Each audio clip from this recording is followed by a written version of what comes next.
Hello বন্ধুরা, আজকের ক্লাসে তোমাদের সবাইকে স্বাগতম। তোমরা সবাই কেমন আছো? আজকে আমরা পাঠ 22-এ একটি মজার কবিতা শুনবো। আজকেও আমাদের সাথে আছে আমাদের ছোট্ট বন্ধু ইনায়া। ইনায়া আমাদেরকে কবিতাটি আবৃত্তি করে শোনাবে।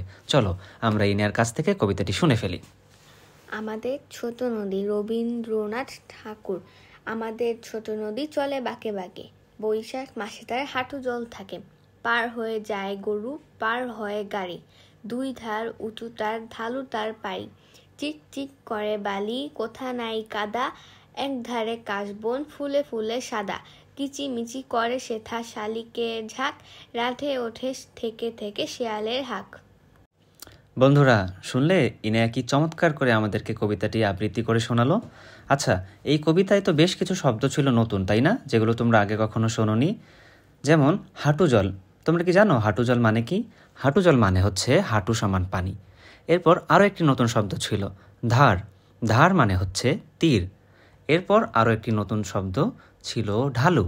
ঢালু মানে হচ্ছে নিচু। এরপর যে নতুন শব্দ তোমরা শুনেছিলে সেটি হচ্ছে সেথা। সেথা মানে হচ্ছে সেখানে।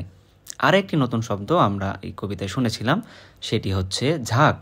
ঝাঁক মানে দল। এরপর যে নতুন শব্দটি আমরা শুনেছিলাম সেটি হচ্ছে থেকে থেকে। থেকে থেকে মানে হচ্ছে একটু পরপর।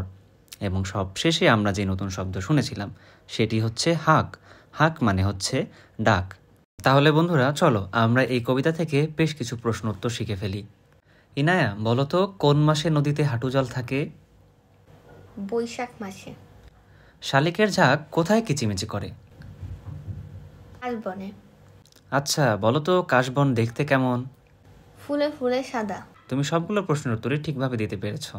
বন্ধুরা, আজ তাহলে আমরা এখানে ক্লাস শেষ করছি। পরের ক্লাসে তোমাদের সাথে কথা হবে আরও মজার একটি কবিতা নিয়ে। কেমন? ততদিন পর্যন্ত সবাইকে বিদায়।